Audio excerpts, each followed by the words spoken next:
Before A-List, let's see, I had lived in New York City already. It was really tough for me. That city, it's just not the city for me. I was starting to get really depressed. And I realized I had to change something. So I moved back home with my dad and started working at a call center for a credit card company. My plan was to move out to LA. I didn't really have much of a plan beyond that, but it was, I wanted to work in film and New York City wasn't cutting it for me, so LA was what made sense to me at that point. So that was my goal. I discovered Friends in Film from my dear friend Tegan, who is also out in LA at this point. She found Career on Fire on Facebook because one of our professors from college had recommended it to her. So she sent it to me and said, hey, I'm thinking about doing this training. Would you want to do it with me? And we can kind of, try it out together, see what it is. We weren't sure if it was real or not, but we were like, hey, it's free. And, we both knew we wanted to work in film, but didn't really know how. So we were like, why not try it? Initially, when I started it, I did want to use it to get into acting. I had been acting. I wanted to use the A-List training to get on set and make these connections with directors and producers. Once I got on set and started learning about the other roles behind the scenes, I decided I wanted to vector elsewhere. A-List, it makes that snowball effect happen. And, at the beginning, when you're a little tiny snowball, you don't know if you're going to be a snowman. But so I definitely had those fears at the beginning. I was, the first few modules, I was hesitant, I think, but I saw other people doing it, and I think the really big part that helped with A-List was doing it with these other people. And it's a community, you get on the calls every week. Being in LA, I'm definitely working next level stuff. This is where the big companies all like to come shoot. I most recently worked on Taylor Swift's video for You Need to Calm Down. I got to paint the "Mom, I am a rich man" quote, and also got to help show one of the talent how to shoot a bow and arrow. I got to do all kinds of stuff. I was the assistant prop master, so I was right on set working with the director, the first AD, everyone really. And Taylor Swift, she was directing the video, so she was right there. That was a big moment. I had just quit a TV show I was on for about 3 months. And then my very next gig after that, I got called by a friend of mine who I've worked with for a few years, and she needed an assistant prop master at the last minute. So I said, sure, I'll work on that.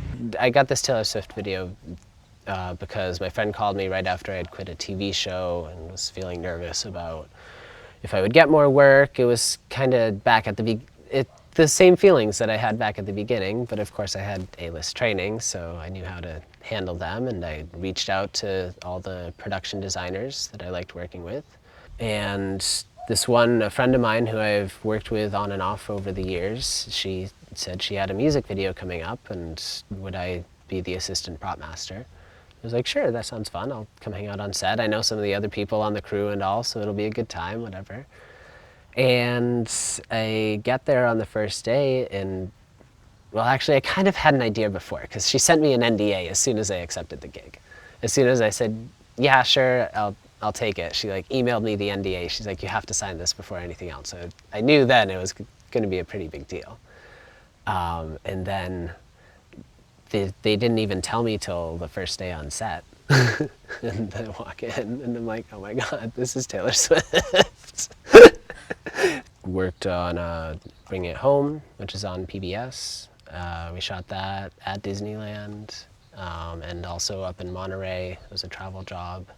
I've designed some commercials for Honda, for QuickBooks, for JCPenney, for a bunch of brands. Best Buy, there's a few in there. I've gotten to work on some music videos. I designed one for Khalid back before he blew up and got famous. We did a little music video for Angels. I was really proud of that. I've worked on music videos for Jordan Jones, for Gosh, I worked on Linkin Park's last music video before Chester passed away. That was a powerful moment because I'm getting to work with all these people who I listened to when I was in high school, and like never imagined I was going to be meeting this kind of people, and I'm working right with them on set and handing them their props and creating the imagery that's behind them, and creating with these people that I've admired for years and years. So getting to that level has been really exciting for me. A-list really, it gave me a set of steps and specific methods. It gave me the confidence to walk on set, to talk with people on set. Once I was there, I understood what kind of conversations I needed to be having to vector to the next level, to try things that I didn't quite know about, but I wanted to learn more about. And it gave me, just training on how to be on set and how to be a person that people want to call back and want to give work to and want to collaborate with. I look back sometimes and just think of where I was and who I thought I was maybe gonna be or something, and now having worked with Taylor Swift and Katy Perry and just all kinds of people, not just pop stars, but like it was actors too, and I'm glad I had the initial training because it gave me something to rely on and to hold on to, and I don't feel like I would be able to take these massive jobs now without having gone through those initial steps. I would say the benefits of A-list, there's really two parts that stuck out for me. There's the mentoring on the calls and the connecting with other people who are doing the same thing all over the country and all over the world now, really. Seeing all these other people grow and growing along with them, that's really powerful. And having those people to bounce an idea off of or to ask a question to when you're not sure about something, that's really powerful. And then also having, and at this point it's so tailored, it's really amazing. I love where it's gone. All of the methods that Janet has found and continues to work on and tweak as the industry changes and all. These specific methods and specific things to do and ways to speak and ways to connect with people, they're a toolbox. You're basically getting a toolbox and learning how to use all these tools, and that is, as long as you put work in and do it, that's what's going to make these things happen. If you want to get in and learn what the film industry is and how to make it a career that you can make money from and build a life from, then the Friends in Film is the way to do it.